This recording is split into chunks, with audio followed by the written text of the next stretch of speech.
Hey guys, this set, Evolving Skies, finally got its reprint. It is about time because this set was getting ridiculously expensive. I managed to get an entire case for $125 per box. Don't know what the total is on that, but yeah, it used to be like, what, 160, 170? Maybe at the worst, it actually came pretty close to 200? Actually, just saw something in the very first pack, which is a very huge surprise because this set usually does very poorly for me.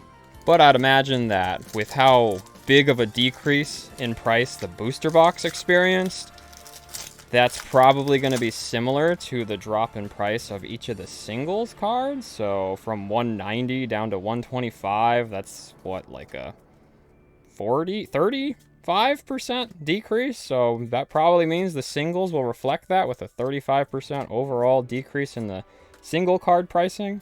Thievel followed by Thievel. So my last Evolving Skies booster box opening was the highest value opening that I've ever had on my entire channel. Astral Radiance beat it in that value versus, like, spent money versus the value I got for it.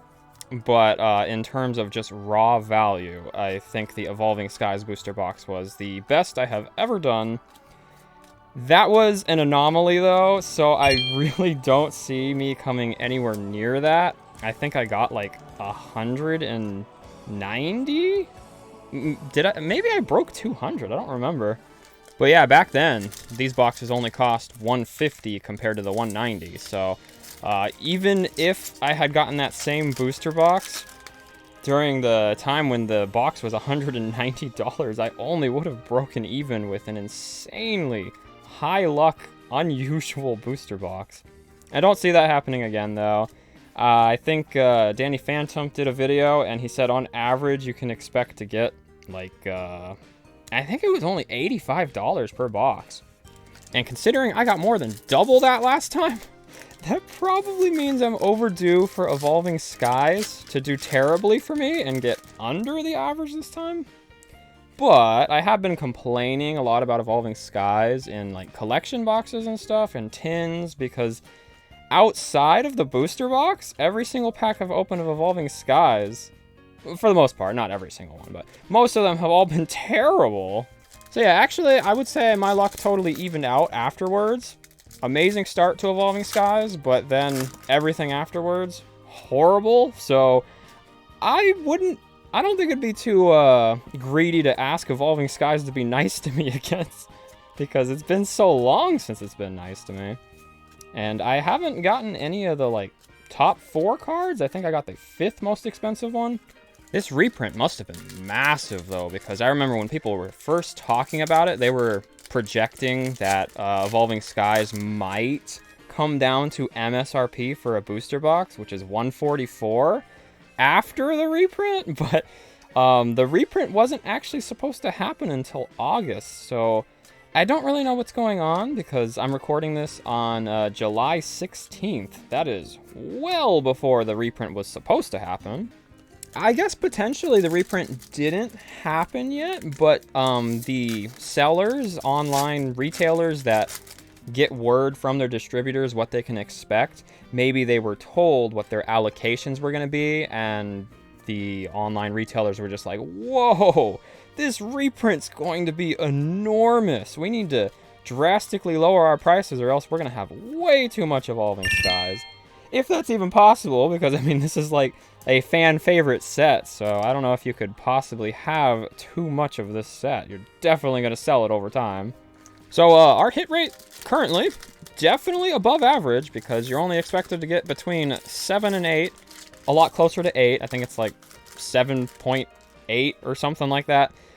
Full arts, including Vs and stuff like that, VMAX, Vs, alternate arts, secret rares. You're only supposed to get a total of 8 on average for an entire booster box, and I'm probably not even through 10 packs yet, and I've already gotten 3, so it's going good so far. I actually recently looked through the card list of every single set for Sword and Shield, just to get an idea of what I liked the most and which ones I thought had the coolest cards. And when I was going through Evolving Skies, there was honestly so many cards I saw that I was just like, I had no idea that was even in this set. Pokemon's been making such ginormous sets lately. Every single set is like at least 200 cards now. I mean, after you include the secret rares and all that, then all the ones that have, you know, like Vivid Voltage and stuff, I think the number on that one's 185. So it might look like it's less than 200, but that doesn't include the secret rares, which each set usually has like, I don't know, 20 at least. So that would put Vivid Voltage at 205. So I guess Battle Styles is one of the only ones that's under 200 for modern Pokemon, because I think the number on that is only 163.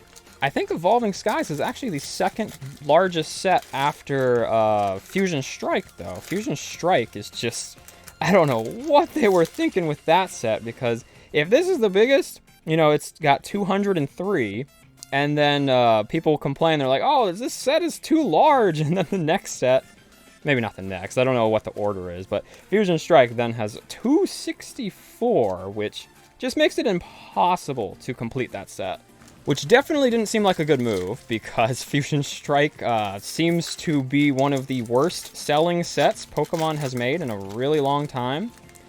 I just based that off of the booster box prices being probably the lowest of any modern set.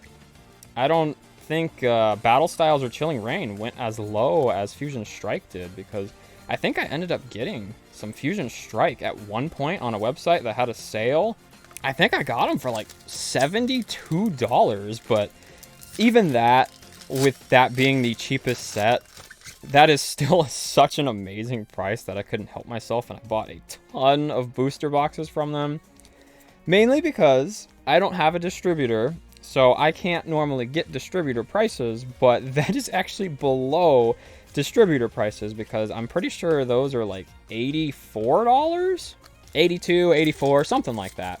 I've seen all this information from Danny Phantom. He puts it all out to the public, so that's where I'm basing my info on, because he has several distributors, and he's probably one of the largest single Pokemon online retailers. And those prices, the 82 to 84, whatever it is, I don't believe that includes shipping costs. So booster boxes, when I ship them out, that cost me $9.25, so I'm assuming you'd have to pay that in order to get it from the distributor. So it would really be more like $93, $94 that you're paying for each booster box. And I was able to get Fusion Strike for $72 with free shipping, which was absurd. The one good thing about distributors, though, is that you do not have to pay taxes. I shouldn't say one good thing. There's lots of good things about distributors. I think the lowest price I ever paid for Evolving Skies was $120, and that was on eBay, which eBay is actually pretty good as far as buying. It's actually great as far as buying. It sucks as being a seller on eBay, but being a buyer on eBay is fantastic. And you can actually get tax exemptions just by applying for a business license. So if you plan on reselling any stuff, then you can just buy in bulk on eBay and then sell it for like single prices, which is basically what I'm doing with the cases that I bought, a single case of Evolving Skies. I bought 6 whole booster boxes. That managed to save me some money because I bought in huge bulk, and then I'll just take the packs out singles and sell them as singles that way at the... I think I just spoiled something really big. I think that was an alternate art, actually. I don't know what it was, but it looked like an alternate art. Never mind, okay. It is a full art Suicune. Wow. That is a really cool card. I have yet to get this one. Don't even remember it, honestly. I've gotten the non-full art V version of this, which is significantly less cool. This one's awesome, though.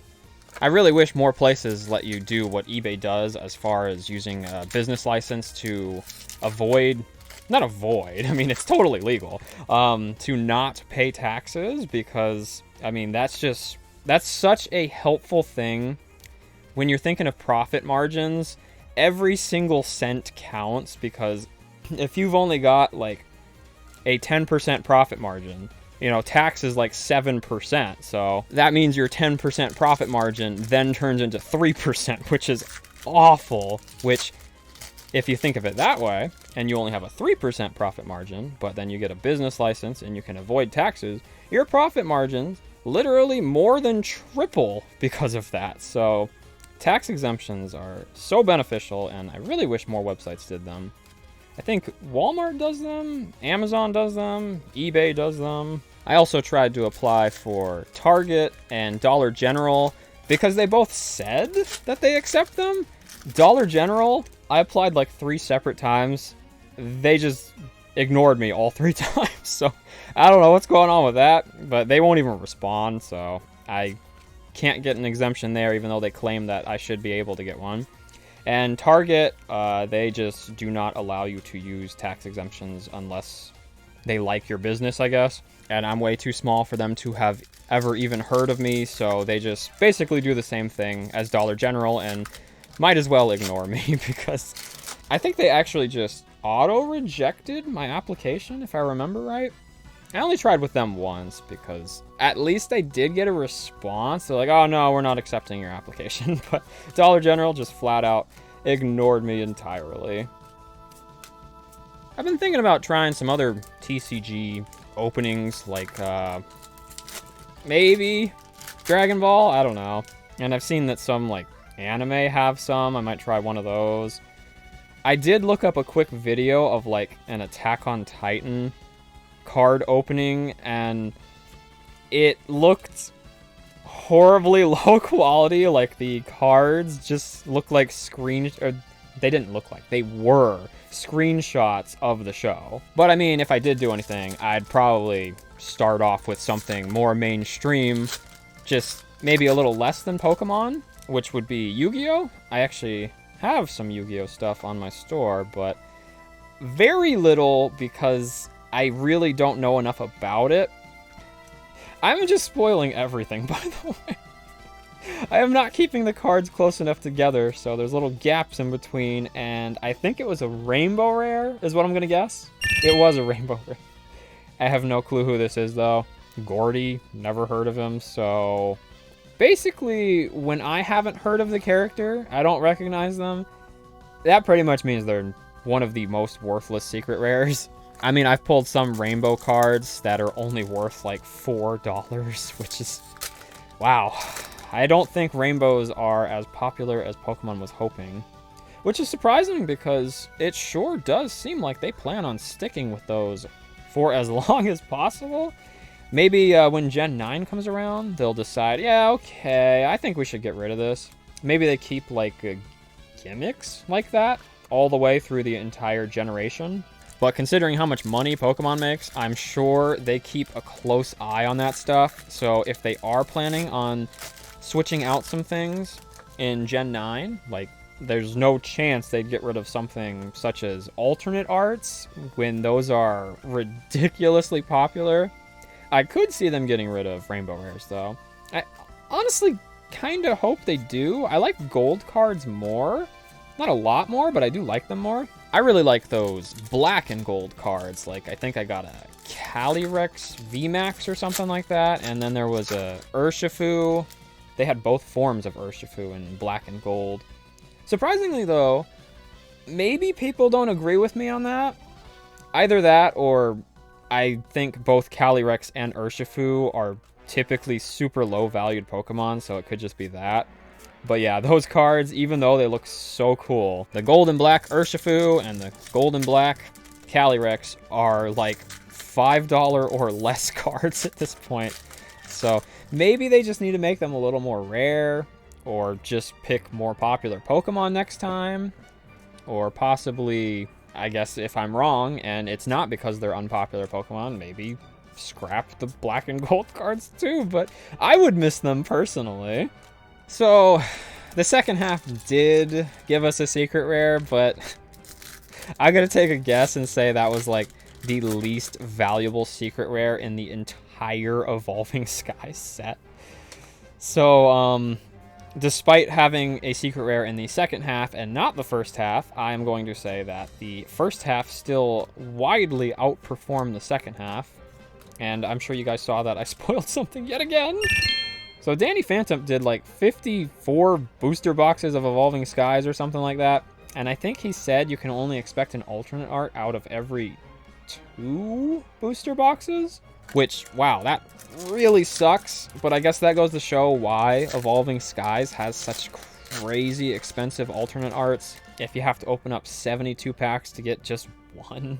But yeah, considering that I have gotten 2 alternate arts from this set, both of them were the exact same card, by the way. I don't think I've opened over 150 packs of Evolving Skies, so I've successfully hidden all the code cards up to this point, but I just now noticed that these are like the Fusion Strike and Onward code cards. These are not the ones that originally came with Evolving Skies.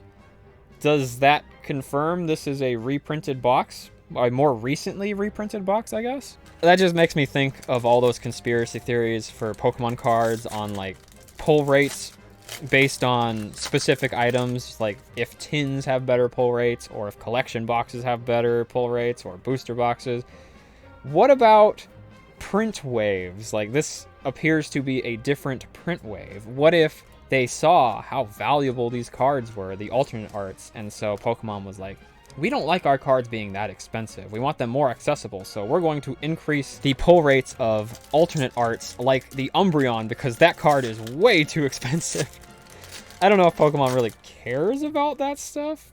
I do constantly hear that they care about the prices of their booster boxes and booster packs and all that, which is why they try to keep stuff as low as possible, but I don't know. Seems like they totally failed up until just now with Evolving Skies because they took way too long to bring the price down of this set. This price was inaccessible for like 8 months, maybe? Since they're just a corporation, I'd assume that they're probably not too familiar with how the fans feel about Pokemon, so they probably don't print based on how popular a Pokemon is. They probably are just like, oh, you know, we haven't printed that one in a while.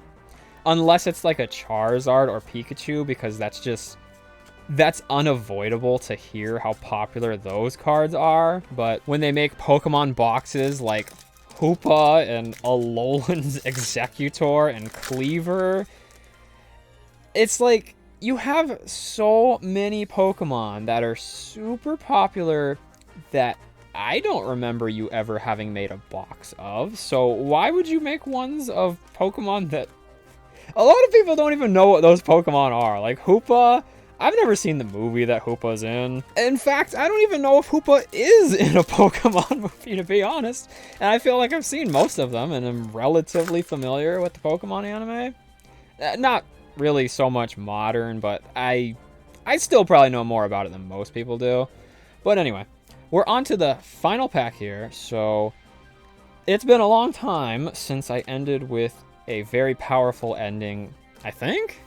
I don't even keep track anymore, but we'll see how it goes here. The final card of our booster box, which really was kind of underwhelming, is a regular Holo Articuno. Better than nothing, I guess. But yeah, if you guys enjoyed the video, I'd really appreciate it if you could leave me a like, subscribe if you're new, and I've got links in the description if you want to support me. Other than that, though, thanks for watching. I'll see you in the next video.